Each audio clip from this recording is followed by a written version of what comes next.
Donnie and Dolly, the team is supported by ableauctions.ca. Closing your business? We can help.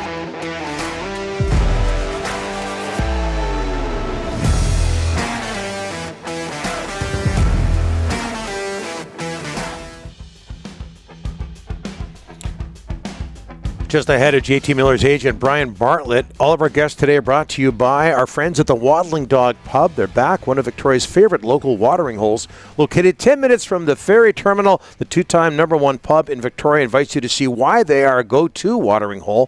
Fall is right around the corner. It's here, isn't it? I guess not officially. Fall is right around the corner, and that means the Waddling Dog gearing up for another exciting season of sports and entertainment. Catch every Canucks and Seahawks game on one of their 17 TVs. They'll have the Lions as well. Swing by their attached liquor store to pick up your Donnie and Dolly swag, including hats and T-shirts. At the Dog, Rick. At the Dog, the Waddling Dog. Thanks. There are countless reasons to come, sit, and stay at the Waddling Dog. Got some comments in the Delaney's Tire and Langley inbox about our old chairs, or the picture of one of our old chairs.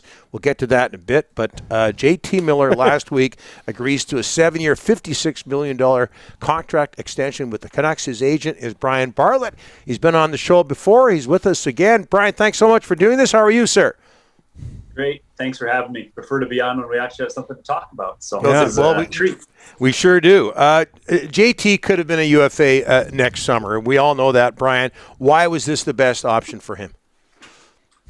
This was always a directive from JT that he wanted to stay in Vancouver, wanted to be here, wanted to kind of see through what he's helped build over these last 3 years. And because there hasn't been that payoff on it yet, right? There was the bubble year playoff, but beyond that, there hasn't been a cup yet. There hasn't been a ton of team success. So he wanted to be there, wants to keep growing, wants to keep elevating his play, the team's play, and being there for a long time is the best way to do that. What does he like about the organization? What does he like about the city of Vancouver?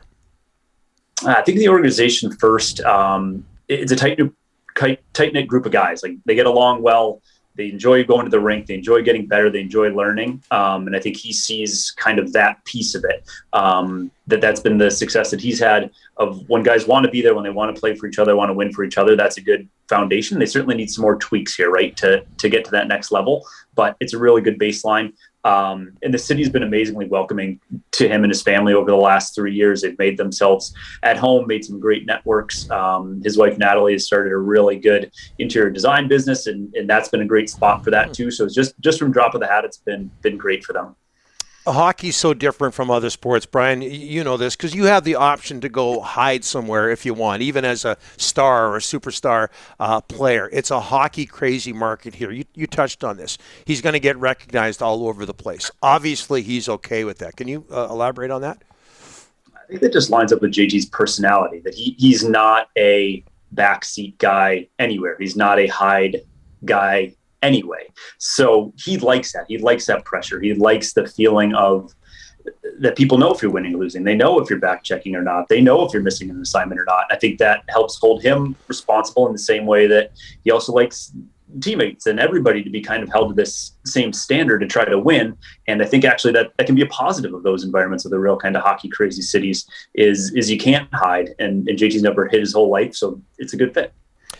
Hey, Brian, I'm going to take you back to the NHL draft. I don't think you and the Canucks were close. You guys talked, and all of a sudden, this news caught everybody off guard. How did you guys close the gap? Talk a little bit about the negotiations.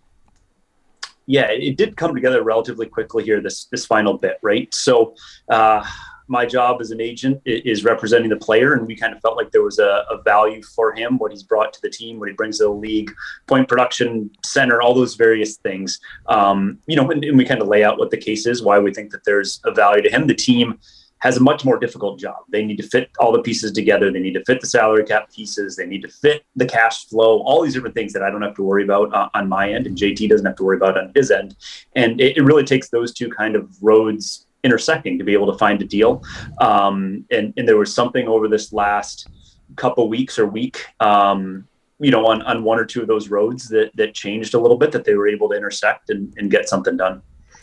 Did you ever have permission from the Canucks to talk to another team, Brian, about a contract? Never. No, we didn't. Okay. Media. Canadian market, Canucks Twitter, you know it, and so does every other agent. It can get crazy at times. What are your thoughts? Did that ever come up with JT about the craziness of a Canadian market sometimes? More to your last question of kind of the intensity of the wanting to win, the desire of the fan base, the knowledge of the fan base. We've looked at and JT looks at as a positive. Kind of the Twitter noise and all that has been less so. JT wisely does not have a Twitter account. He has an Instagram that he uses for some charitable purposes and some other stuff, but he's not there getting day-to-day rumors, which is nice. And hopefully now it can kind of keep building and it's not kind of the day-to-day speculation. I do think that it got tiresome last year every day of having people, whatever, if it was at the coffee shop or wherever it was, saying, hey, I heard you're getting traded to the Islanders today or Rangers today or whoever today. I think that probably gets a little bit tiresome. And that's why I think we're very glad, and JT is very glad to have that put to bed, to be signed here long-term. And now the criticism will just come on as play, which happens normally anyway. So one less thing to bother him about. So. Your thoughts on the criticism that the contract's too long and by years 5, 6, and 7, he may not be the player he is today? He's not going to criticize the contract he came up with. Brian's not. He knows that is out there, that by years 6 and 7, he might not be the player he is today. But how would you come back with that, Brian? Yeah, you look at the comments on any of these things and it's split 50-50, right? He's going to be too old. You see the funny meme of him jumping out of the car dancing. It turns out like there's some good ones out there. That's the nature of it, right? Is that guys at certain ages might drop off a little bit, but you can also look at all the guys that were signed throughout the league this year. Huberdeau, Gaudreau, you could very easily say he had the same points per game over the last 3 years as Johnny Gaudreau, and he ended up well below him. So this is a miracle deal for the team. So it just depends on kind of how you look at it. I think this is a good signal from management, from ownership that the Vancouver Canucks want to win now over the next 4, 5, 6 years. And they want JT to be a part of that, and they want him to be leading that. So we take that as a positive. I also think that, from a team standpoint, we've had a flat cap here for a couple of years. All the projections are looking really good on revenues, that I think we're all hopeful that by years 5, 6, 7 of this thing, that the cap's much higher. And even if it's a big cap hit number, the percentage of it isn't crippling for anybody. That's always been the desire, because JT wants to win. And that is how we got to here. So we didn't want a number that we didn't feel like you could have your number one center locked up in to be able to compete for a cup. Brian, we talked about this in our first segment. I don't know if you were listening or watching, but both Rick and I have been around for a long, long time here in Vancouver. We want to see a cup. Okay, everybody wants to see a Stanley Cup in Vancouver. We all know the way this team played under Bruce Boudreau. It was very, very good. Can JT see a cup in the Canucks' future, honestly? Yeah, the short answer was he wouldn't re-sign long-term if he didn't think that there was a very real possibility of that. And a lot of that's going to be on JT now. Like he's one of the higher paid players on the team. A lot of that responsibility, and he knows and welcomes it, is going to be on him to help try to deliver that. But 100%, he sees that there's a possibility of winning a cup in Vancouver on this upcoming contract.